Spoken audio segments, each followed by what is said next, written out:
Please open your Bibles to Numbers chapter 12. Numbers chapter 12.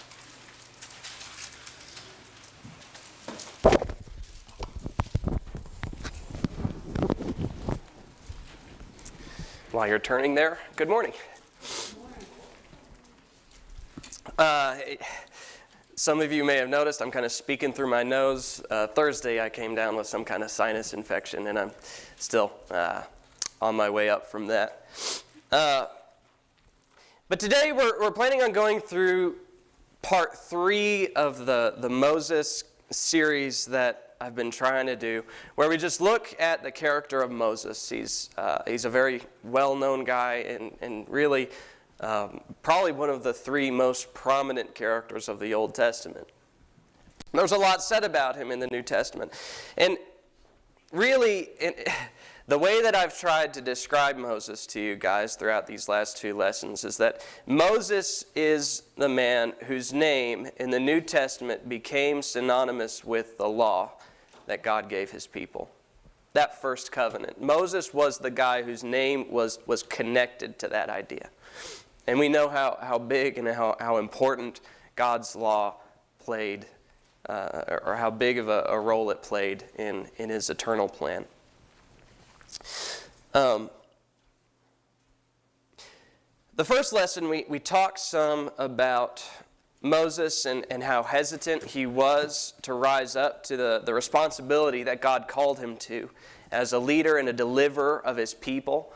And we talked about how Moses learned from looking at the plagues who God is and his power and his ability to follow through with the promises that he makes. And then in our second lesson, we talked about Moses figuring out his place as a leader of God's people.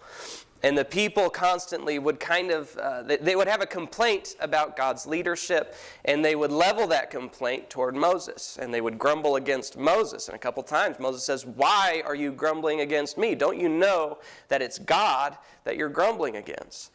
And they just struggle with seeing and detaching Moses and God. And God is their leader. Moses is just his tool. And toward the end of that lesson, we talked about the golden calf. God was angry with them. And at the end of it, Moses saved the people from being destroyed by God. But God said, "No, I can't go with you guys anymore. Go ahead, go into the promised land, but you're too wicked. I'm going to destroy you if I go with you through the wilderness because you are just so wicked, and I am a holy God." And Moses says something really, really powerful. In Exodus 33, he shows this attitude in verse 15.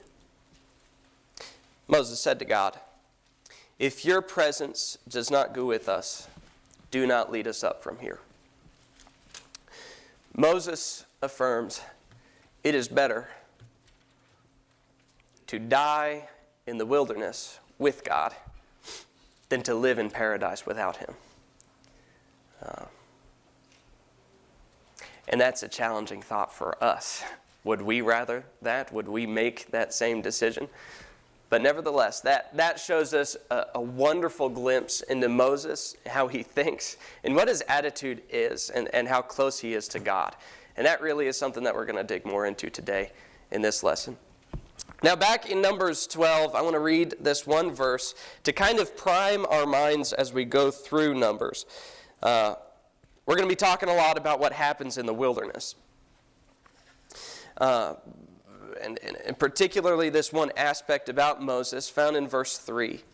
In Numbers 12, verse 3, it says, "Now the man Moses was very humble, more than any man who is on the face of the earth."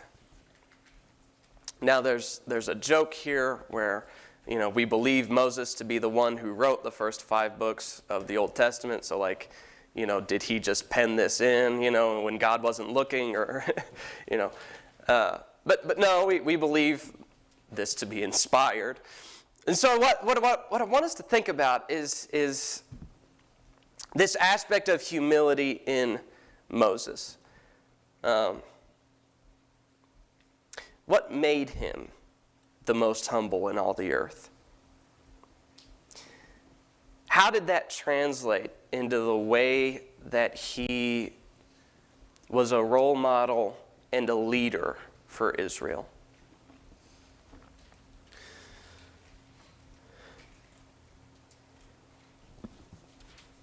Let's start off swinging. How are you doing with humility? Have you taken a moment to just back off for a second and ask yourself, have I been very humble lately? Have I been able to take myself out of the picture and have less concern for myself than I do for others? It's a tricky thing.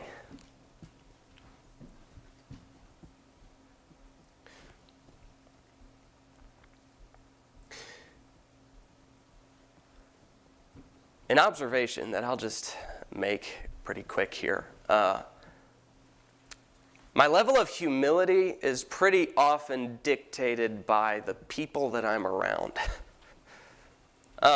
Is it easier to be humble around someone who you know is older and wiser, more knowledgeable, maybe even in better physical condition than you? Or is it easier to be humble around somebody who maybe is your peer or they're a little ignorant and they don't know when they should talk and when they should be quiet? Yeah. It's easier to be humble around somebody you know is a level above you. But there's a challenge in being humble around people who are just immature, who aren't there yet. And what I want us to think about is that Moses is surrounded by 2 million 3-year-olds. We've heard a little bit about the stories, and we're going to get into it pretty soon here. Moses is around people who are not near the same level of spiritual maturity as him. They do not have the same reverence for God. They do not have the same knowledge of who he is and the way that they should act. And yet Moses, even among those people, remains humble. That's a challenge for us. And I want to start off talking about chapter 11. And chapter 11 starts off, and in verse 1 it says, "Now the people became like those who complain in adversity in the hearing of the Lord. When the Lord heard it, his anger was kindled, and the fire of the Lord burned among them and consumed some of the outskirts of the camp. The people cried out to Moses, and Moses prayed to the Lord, and the fire died out.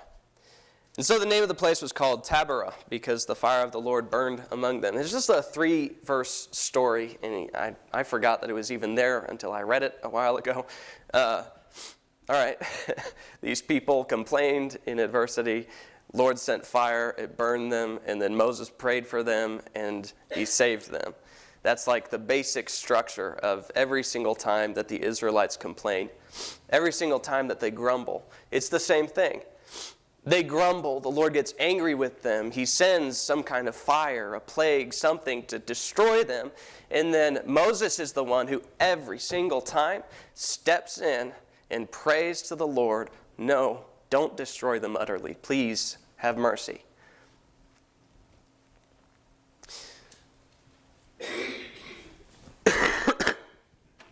Sorry.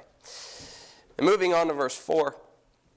He says, "The rabble who were among them had greedy desires. And the sons of Israel wept again and said, 'Who will give us meat to eat? We remember the fish which we used to eat free in Egypt, the cucumbers and the melons and the leeks and the onions and the garlic. And now our appetite is gone. There is nothing at all to look at except this manna.'" All right, God's been feeding them with bread literally from heaven.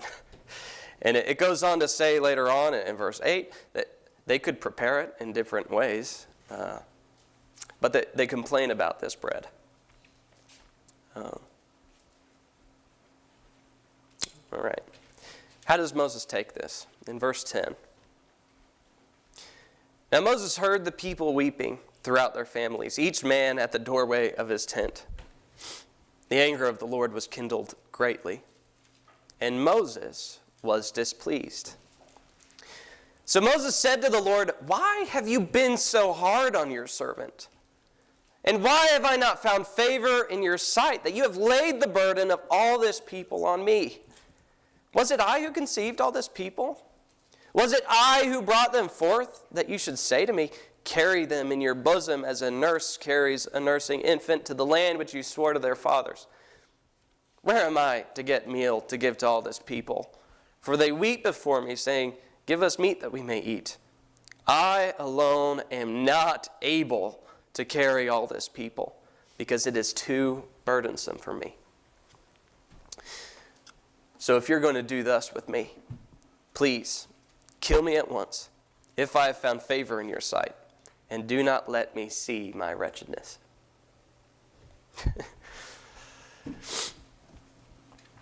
Moses is overwhelmed. He's been through a lot to get to this point. And he's done a lot. He is impressive. Yet he has this moment. He just completely snaps. He can't do it. Complaint after complaint after complaint. When does it end?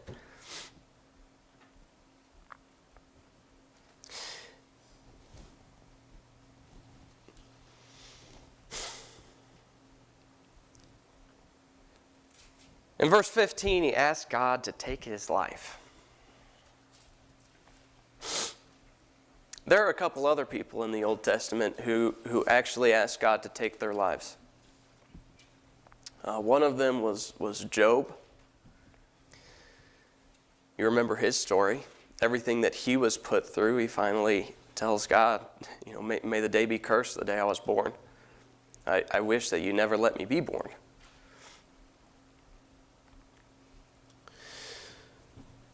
Elijah, in 1 Kings 19, verse 4. He's running away from Jezebel, who promises to kill him. And Elijah, in that moment of, he's exhausted, he's been on the run, he asks God, "Kill me. Just end it. I alone am left. It's not worth it." And also in Jonah. Jonah in chapter 4, verse 8 says this, when the sun came up, God appointed a scorching east wind, and the sun beat down on Jonah's head so that he became faint and begged with all his soul to die, saying, "Death is better to me than life."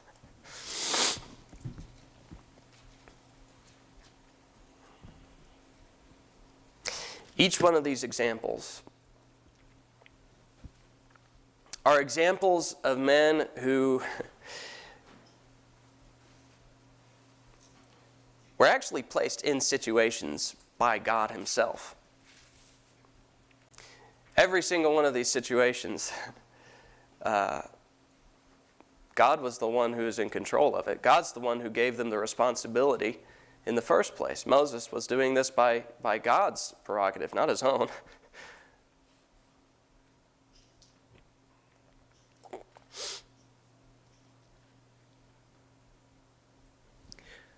I think it's important to note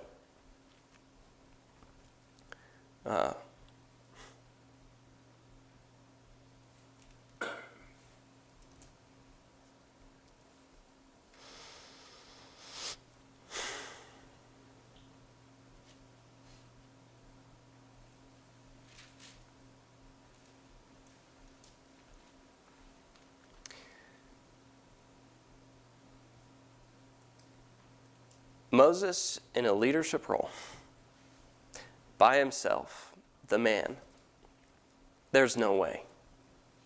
He is not able to bear the burden of the people. And no one is. If you're a father of a household, if you're an elder, if you're any kind of leader, an example to people, you are not enough. And how many times can you relate to being overwhelmed? My dad, one of the stories he would tell, holding his first son, the thought came to him that God had blessed him with a life and had put on him the responsibility of teaching him about God and how to serve God. If you're faced with that responsibility, you think you're enough for that? No.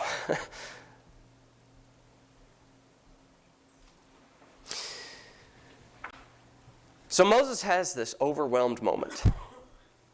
And he comes to God and he lays it out. And you would think that God would be angry. God would say, well, why don't you trust me enough? That's not how God responds. God responds gently. He sends him help. In verse 16, the Lord therefore said to Moses, gather for me 70 men from the elders of Israel, whom you know to be the elders of the people and their officers. Bring them to the tent of meeting and let them take their stand there with you. And so Moses gathers the 70 men. It says later that they prophesied. And in verse 26, 2 of those 70 men had remained in the camp. The name of the one was Eldad and the name of the other Medad. And the Spirit rested upon them. Now they were among those who had been registered but had not gone out of the tent. And they prophesied in the camp. So a young man ran and told Moses, said, Eldad and Medad are prophesying in the camp. Then Joshua, the son of Nun, the attendant of Moses from his youth, said, Moses, my Lord, restrain them. Moses said to him, are you jealous for my sake? Would that all the Lord's people were prophets, that the Lord would put his Spirit upon him. All right, that's another example of this humility that we've been talking about. Moses does not cling to his role as God's prophet. He sees that there are these men who have been blessed with the Spirit of the Lord, and he's happy because Israel needs it. He's looking out for Israel's needs before his own status. I had Jacob read Luke 22, 24 through 27, and Jesus there says that the kings of the Gentiles lord it over them. They hold on to their position. They grasp the authority that they have with jealousy, to the detriment of the people even. That's not what real leadership is. And you remember, as Jesus keeps talking, he says, and those who are in authority are called benefactors. Good leadership produces benefits. But the benefits should be going to those who are led and not to the leader.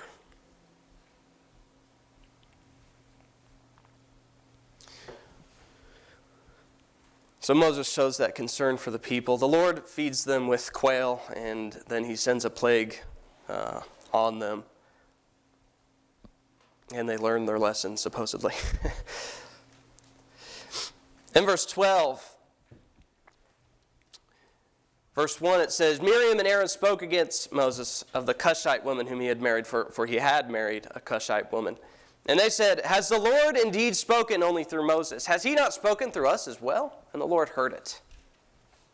Now the man Moses was very humble, more than any man who is on the face of the earth. Now I've heard it said in relation to this story that Miriam was having a big sister moment. And we can kind of assume that Miriam was Moses' older sister. We're told that he had an older sister. Back in Exodus, she watched him be put in a basket in the river. But that sister wasn't named. I think we can assume, though, that Miriam, at least by the merit of how she acts in accordance with Moses, she has a problem with them. And so she goes with Aaron.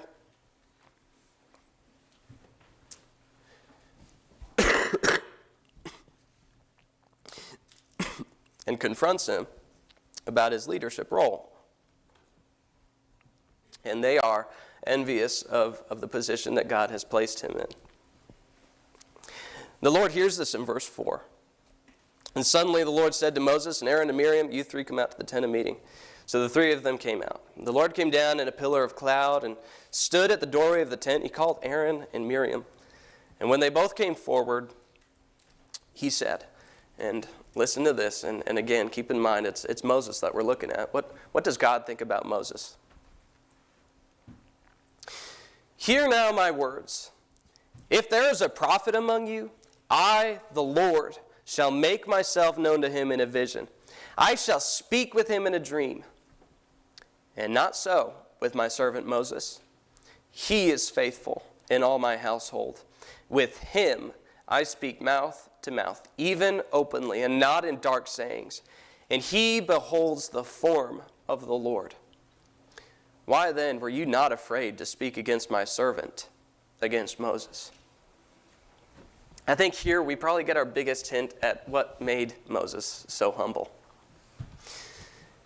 We talked about who it's easy to be proud around. Moses was always around people who he was better than in terms of his spiritual maturity. But Moses knew he was always around God. He knew what God looked like. He heard the voice of God. And can you imagine that? In Isaiah chapter 6, Isaiah sees God, and you know what his reaction is? "Woe is me. I am a man of unclean lips." Do you think you could stand in the presence of a holy God and not immediately be so conscious of every flaw that you have?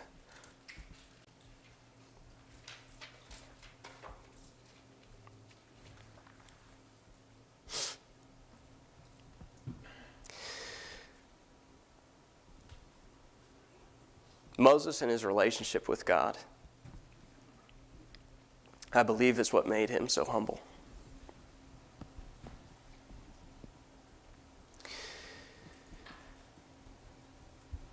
And at the end, Miriam was leprous. She was struck with leprosy, and Aaron was not affected. I'm not sure what reason exactly.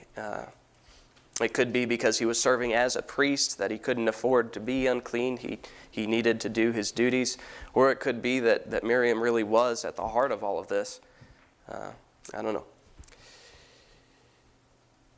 Aaron said to Moses, "O my Lord," in verse 11, "I beg you, do not account this sin to us, which we have acted foolishly and in which we have sinned. Do not let her be like one dead, whose flesh is half eaten away when he comes from his mother's womb." And does Moses hold a grudge in this instant?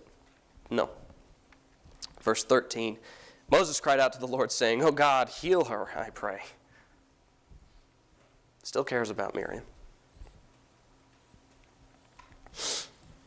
And so Miriam is healed, but she's shut outside the camp for 7 days to purify herself. Now in 13 and 14, we have the story of the spies who go out to look at the land of Canaan. They finally arrived, and they send some guys out, and they bring back good word. It is a beautiful land. It's bountiful. It's wonderful. And yet they say, "There are sons of Anak there. There are giants. They're too mighty for us. We are like grasshoppers in our own sight." And so they're terrified, and none of them go in. And God says, "All right, you don't want to go in, then you won't."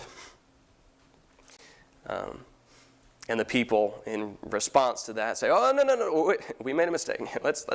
We're going to go anyway, all right?" And Moses warns them against it, but they decide they're going to go into the land anyway. And, of course, they're defeated before their enemies, and they're driven back.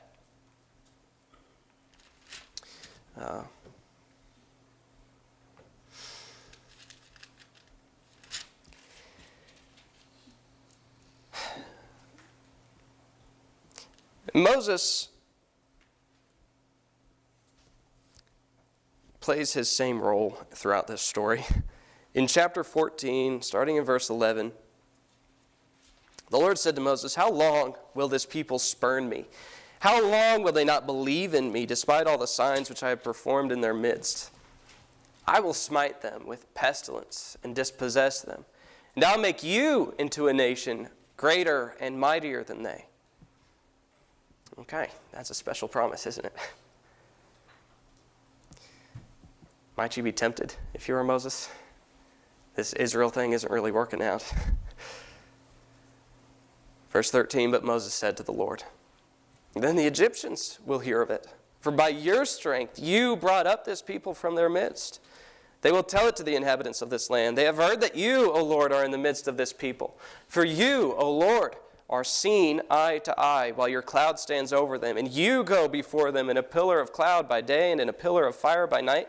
Now if you slay this people as one man, then the nations who have heard of your fame will say, because the Lord could not bring this people into the land which he has promised by oath, therefore he slaughtered them in the wilderness.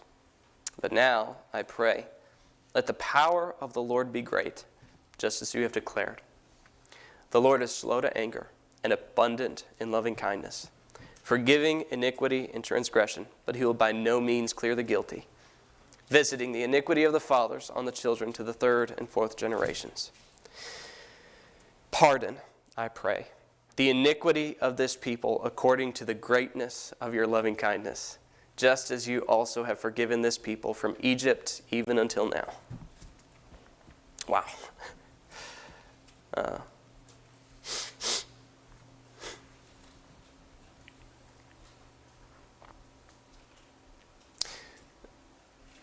I can't help but be amazed at that.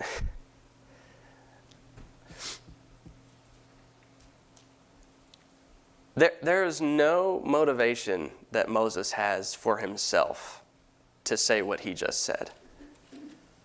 Like God said, "I'm going to relieve you of your duty of taking care of this people. I'm going to bless you. I'm going to make your name like Abraham. From you, I'm going to make this great nation." Moses says no, because he has concern for God's name. What about the Egyptians? What will they think? What about all the people in the land of Canaan? Will they not malign the name of God who took his people out of Egypt just to kill them in the wilderness? They'll say God's not powerful enough to bring them through the wilderness. And that's not true. Moses, yes, he cares for the people. But in this instant, he's not saying, "I love Israel, therefore don't destroy them." He's saying, protect your name. The holy name of Yahweh, protect that, please.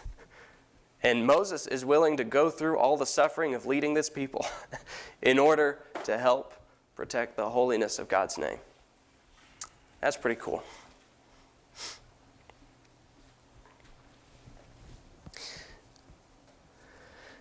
Verse 20, the Lord said, "I have pardoned them according to your word."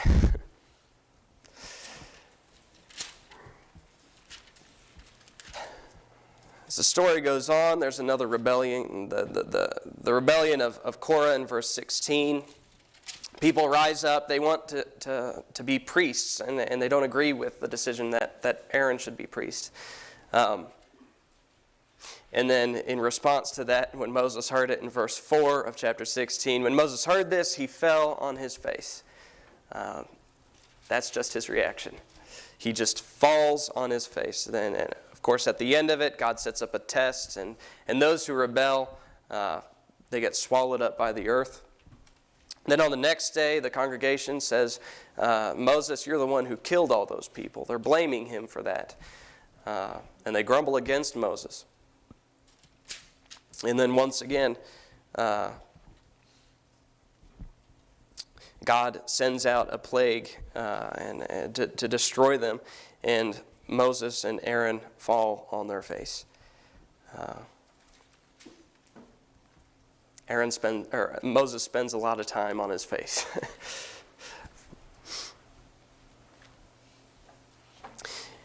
And then we get to chapter 20.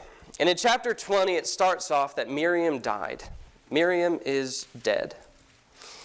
And now, it doesn't say they mourned or anything like that. In fact, it sounds like immediately after Miriam dies, Israel is complaining about not having water. And you think about Moses at this point. Like, he has heard them complain so many times, and they've messed up going into the land. He can't go in to the land for another 40 years now because they messed up. And now Miriam is dead, and they're complaining that they don't have water to drink. Okay.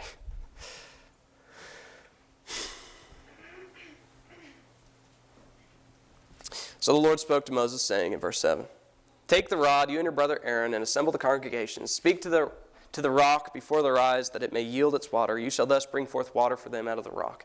Let the congregation and their beasts drink." Moses took the rod from before the Lord, just as he had commanded him. And Moses and Aaron gathered the assembly before the rock, and he said to them, "Listen now, you rebels. Shall we bring forth water for you out of this rock?" Moses lifted up his hand and struck the rock twice with his rod.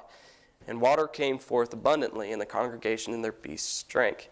But the Lord said to Moses and Aaron, "Because you have not believed me, to treat me as holy in the sight of the sons of Israel, therefore you shall not bring this assembly into the land which I have given them." God forbids Moses from being able to enter the promised land.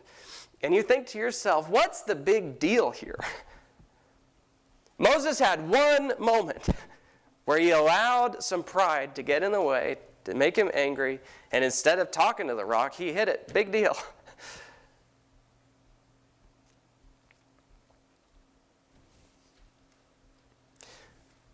We should be very careful to say that God is ever being unnecessarily harsh. After seeing the forbearance of God and the mercy that he's displayed to the sons of Israel, we should not doubt that God's mercy and his loving kindness does not greatly exceed our own.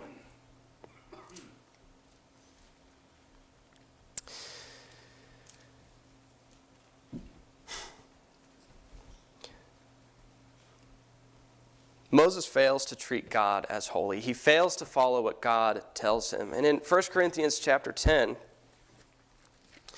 there may be even something deeper than that.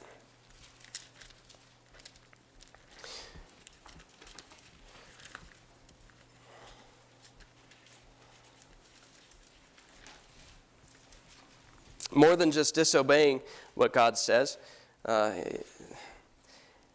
In 1 Corinthians chapter 10, Paul writes, "I do not want you to be unaware, brethren, that our fathers were all under the cloud, and all passed through the sea. And all were baptized into Moses in the cloud and in the sea. All ate the same spiritual food, and all drank the same spiritual drink. For they were drinking from a spiritual rock which followed them, and the rock was Christ." There are two instances where God gave water to the people through a rock while they were in the wilderness. One was in Exodus 17. And in that instance, God did tell Moses, strike the rock with your rod. And isn't it interesting? Here in 1 Corinthians 10, the rock is Christ. Christ was struck, and from it, from the wound, flows our forgiveness.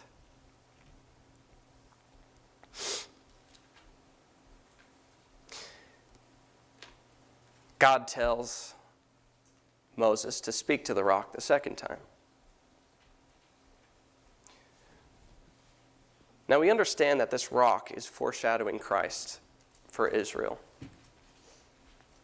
And God had a plan through that rock to show his riches and grace that would later be given through Christ. And Moses got in the way of that.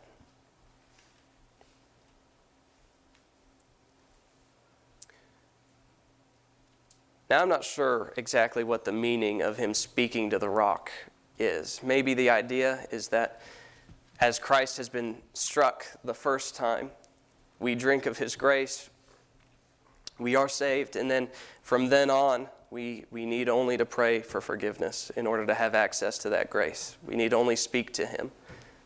Maybe that's the idea. I don't know. But Moses got in the way of an illustration that God was trying to present to the sons of Israel about his grace and about Jesus.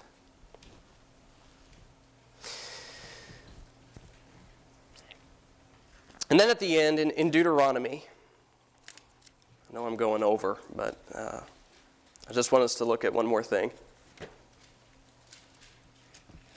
Deuteronomy, Moses, after the 40 years of wandering, they're gathered back at the east side of the Jordan, and Moses is retelling the law and retelling their journeys throughout the wilderness and what that's been like.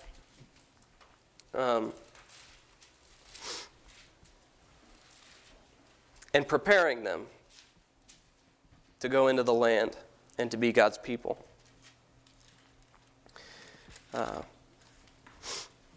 And so he's giving his last words to Israel. And so in Deuteronomy 31,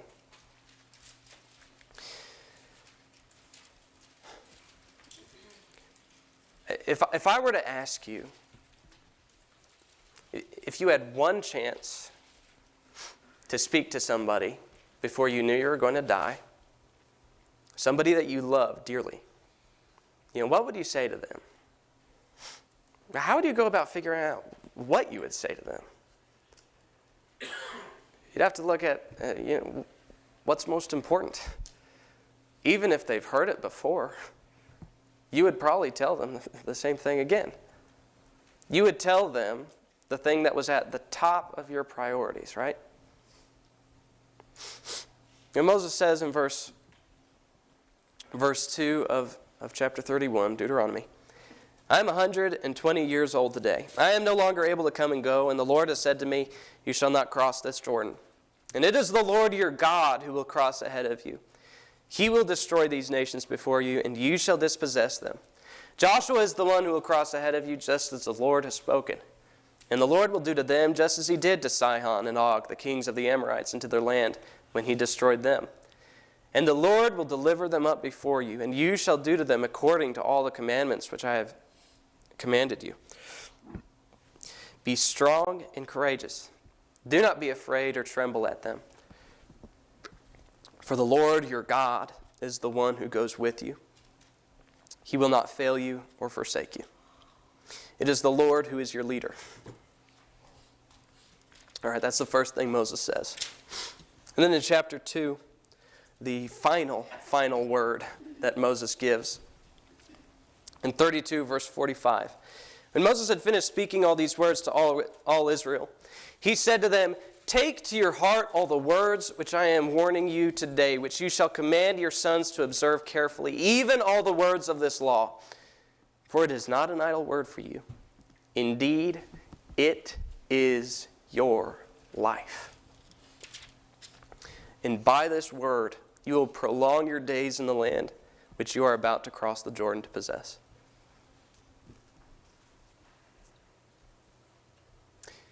Keep these words which the Lord has given you.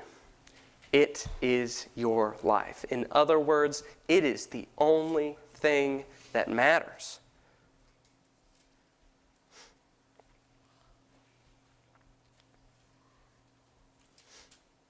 And that's what Moses leaves the sons of Israel with.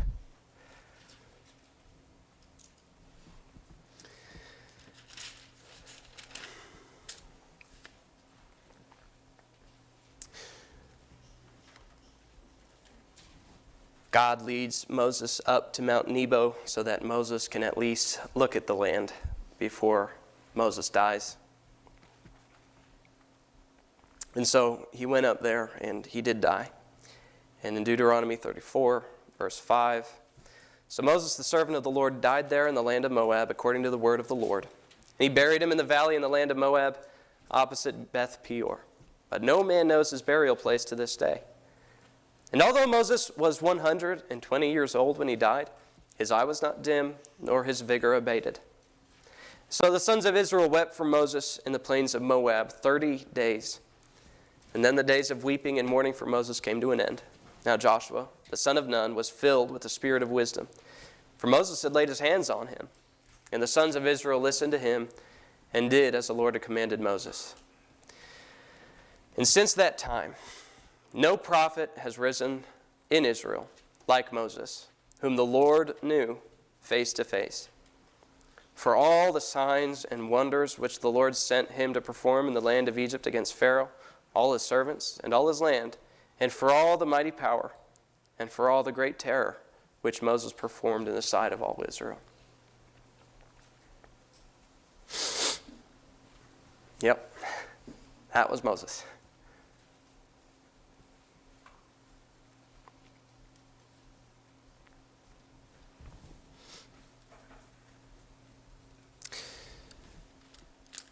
However, Moses did tell of somebody who would come, a prophet who would be like Moses.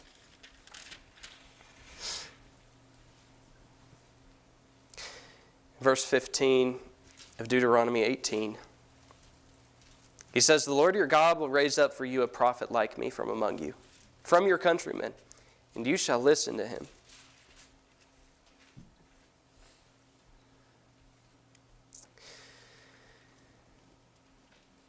This is according to all that you asked of the Lord your God in Horeb on the day of the assembly, saying, let me not hear again the voice of the Lord my God. Let me not see this great fire anymore, or I will die.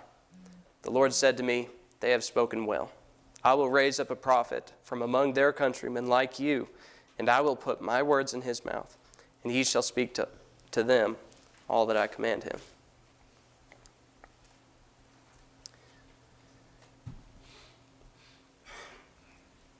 We now know who that prophet is. It's Jesus. And Jesus, unlike Moses, is able to carry this people. The burden is not too great for Jesus. He bore our sins. He carried our sorrows. He was the perfect fulfillment of a prophet that spoke the words of God to this people.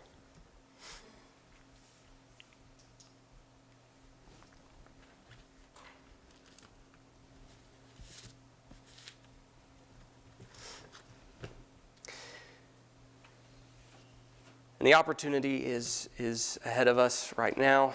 If there's any one of you who would like to be baptized for the forgiveness of your sins, or anybody who wants the prayers of the Christians here, we'd be more than happy to help you with that. Just let us know.